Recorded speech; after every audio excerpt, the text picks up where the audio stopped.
En titre dans cette édition, flambée de violence en Centrafrique. 17 cadavres ont été déposés devant le QG de la MINUSCA mercredi.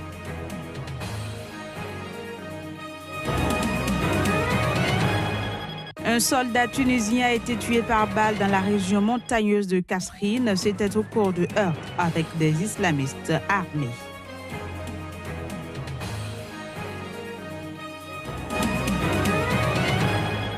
Puis visite du roi Mohamed VI en France. Il a été reçu mardi à l'Élysée pour un court entretien avec Emmanuel Macron.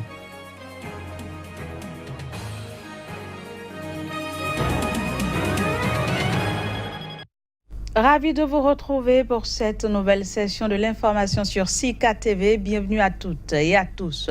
Je le disais en titre, en Centrafrique, un cortège d'habitants du quartier musulman de Bangui, le PK5, est venu déposer tôt ce matin devant le QG de la mission de l'ONU, la MINUSCA, les corps de 17 personnes. Celles-ci auraient été tuées mardi dans des violences. Reportage. Une foule importante a déposé les cadavres de 17 personnes devant la porte close de la MINUSCA mercredi. Elles ont été tuées lors des affrontements ayant opposé une patrouille de casques bleus et de forces armées centrafricaines à des milices armées du PK5. Un casque bleu a été tué, au moins 46 personnes ont été blessées. Depuis plusieurs mois, le quartier PK5 de Bangui, où vit la majorité des musulmans de la capitale, est le théâtre de violences meurtrières. Déjà dimanche, l'ONU et les forces de sécurité centrafricaines ont lancé une opération militaire pour démanteler ces groupes armés. L'opération durant laquelle 2 personnes sont décédées et une soixantaine blessées est toujours en cours dans le pays. Mardi, une fusillade a éclaté en milieu d'après-midi à la limite entre le quartier PK5 et le 3e arrondissement de la capitale. C'est la première fois qu'une telle flambée de violence s'empare de la capitale centrafricaine depuis l'élection au pouvoir de Faustin Archange Touadéra en 2016. Ces violences interviennent au moment où le chef du département des opérations de maintien de la paix de l'ONU, Jean-Pierre Lacroix, et le commissaire pour la paix et la sécurité de l'Union africaine, Ismaël Tchergui, sont arrivés à Bangui mardi pour une visite conjointe. Au Kenya, plusieurs dizaines de personnes sont mortes après que le chauffeur ait perdu le contrôle de son véhicule pour tenter d'éviter une collision avec un autre véhicule. Les sauveteurs tentent désespérément d'extraire les corps du bus qui a chuté dans la rivière. Les précisions dans cet élément. Plusieurs dizaines de personnes sont mortes et une quarantaine ont été blessées dans l'accident d'un autocar qui est tombé ce mardi dans une rivière du Kenya à la suite d'une erreur humaine. C'est ce qu'a annoncé la police. C'est en voulant éviter une collision avec un autre véhicule arrivant en sens inverse sur le pont enjambant une rivière du comté de Narok que le conducteur du car a perdu le contrôle de son véhicule. Selon le responsable de la police du comté, Georges Natambea, le préposé au contrôle du passage des véhicules sur le pont a envoyé un mauvais signal et c'est ce qui est à l'origine de l'accident.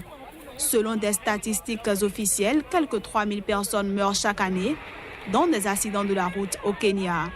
Mais selon l'Organisation mondiale de la santé OMS, ce chiffre serait nettement plus élevé, de l'ordre de 12 000 morts chaque année.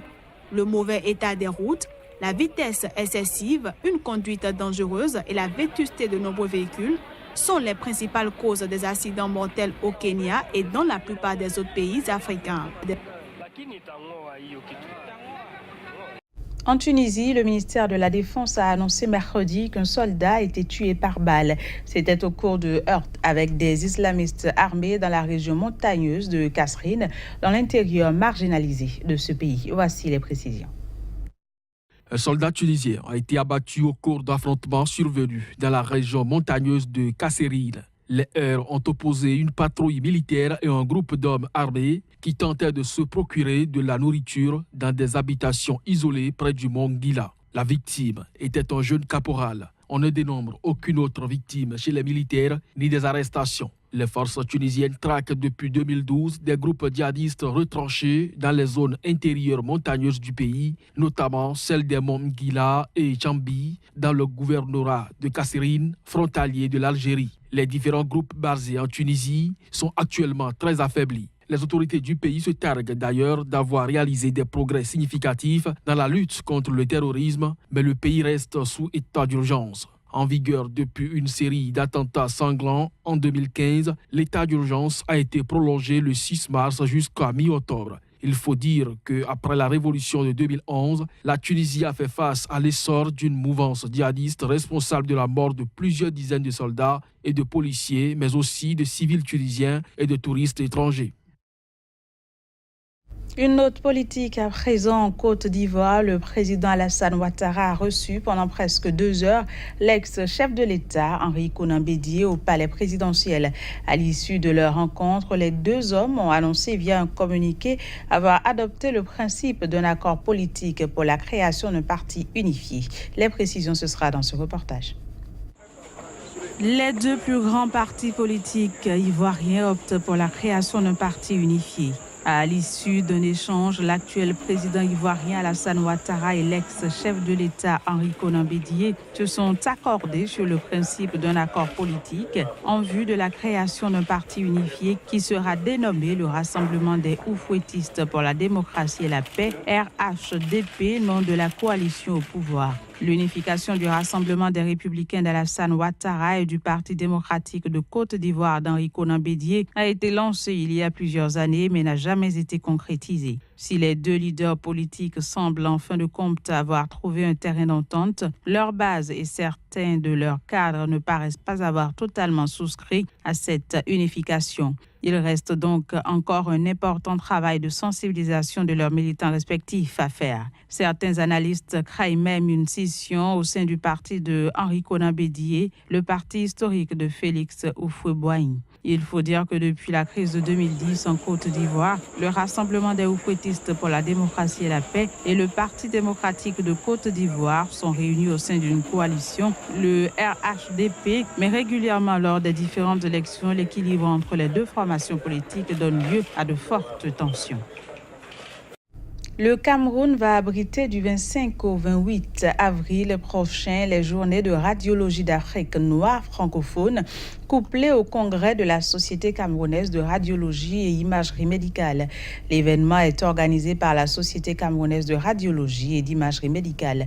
Le reportage est signé Narcissoum, notre correspondant à Douala. Le Cameroun va abriter du 25 au 28 avril 2018 les journées de radiologie d'Afrique noire francophone couplées au congrès de la Société camerounaise de radiologie et imagerie médicale. L'information a été donnée par le professeur Pierre Ongolo Zogo, président du comité d'organisation, à la faveur d'un point de presse tenu dans un hôtel de la ville de Douala. 14e journée de radiologie d'Afrique francophone, c'est premièrement de former ou de mettre à niveau les connaissances des radiologues d'Afrique francophone, de 12 pays d'Afrique francophone. Le deuxième objectif, c'est de mettre à niveau les techniciens d'imagerie médicale. Le troisième objectif est d'informer la communauté médicale et sanitaire sur le niveau d'accès aux technologies avancées en imagerie médicale en Afrique. Il a été accompagné dans cette circonstance de quelques spécialistes à la matière et le délégué du gouvernement auprès de la communauté urbaine de Douala. Accès optimal aux technologies avancées en imagerie médicale en Afrique sera le thème retenu pour cette 14e journée de radiologie d'Afrique francophone qui se tiendra dans la capitale économique du Cameroun. Selon le président du comité d'organisation, environ 300 radiologues viendront des pays d'Afrique francophone, du Maghreb et des pays francophones d'autres continents comme la France, la Belgique et le Canada. Il est aussi prévu un pré-congrès destiné aux médecins en spécialisation et aux manipulateurs.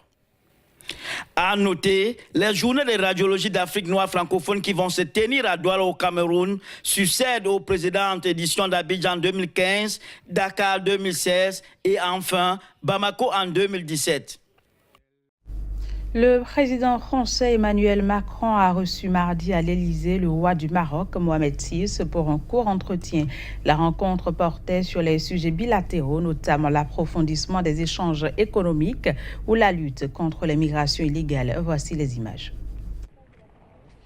Visite officielle du roi marocain à l'Élysée à Paris. Au menu des échanges, des sujets qui interpellent la France et le Maroc. Il s'agit entre autres de l'approfondissement des échanges économiques, la lutte contre l'immigration illégale ou encore la situation en Syrie et en Libye, ainsi que la lutte contre le terrorisme. L'entretien entre Emmanuel Macron et le roi Mohamed VI a été suivi d'une déclaration à la presse puis d'un dîner officiel. Cette rencontre entre les deux hommes n'est pas une première. Emmanuel Macron a rencontré le roi du Maroc plusieurs fois, d'abord au cours d'une visite privée en juin dernier au Maroc, puis à Abu Dhabi début novembre lors de l'inauguration du Louvre Abu Dhabi au sommet Europe-Afrique d'Abidjan le 29 novembre et également le 12 décembre au moment de la tenue du sommet sur la finance verte One Planet Summit à Paris.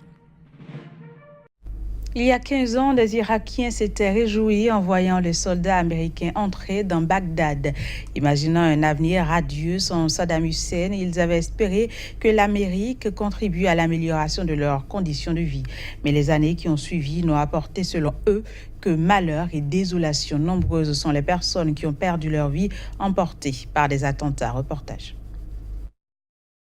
Le 9 avril 2003, ces images font le tour du monde. La statue de Saddam Hussein est déboulonnée, le régime chute. Case tient un petit salon de coiffure juste en face. Il ferme la boutique à l'arrivée des troupes américaines et assiste à la scène devant sa télévision. Bagdad est tombé quand la statue est tombée. Vous savez, Saddam était l'homme fort, celui qui contrôlait tout. Les gens pensaient qu'il avait des armes chimiques et qu'il allait les utiliser. Les gens avaient peur. Après l'invasion américaine, l'Irak sombre dans la violence. Les 15 années qui ont suivi n'ont apporté que malheur et désolation. Abou Ali, 61 ans, a perdu 3 fils dans des attentats en 2007 et en 2013.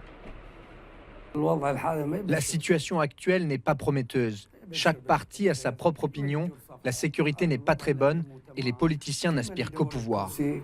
Après l'invasion américaine, toute une génération est touchée par les conflits. Le système éducatif n'est pas épargné. Nombreux sont les professeurs partis à cause des violences. Ali Abbas est professeur de journalisme à l'université de Bagdad. Il dresse un tableau très noir des 15 dernières années. Nous nous sommes débarrassés d'une dictature et des guerres, mais en conséquence, nous, les professeurs, avons perdu la sécurité et la sûreté. Nous avons perdu à tous les niveaux. Nous faisons simplement notre travail au lieu d'être créatifs.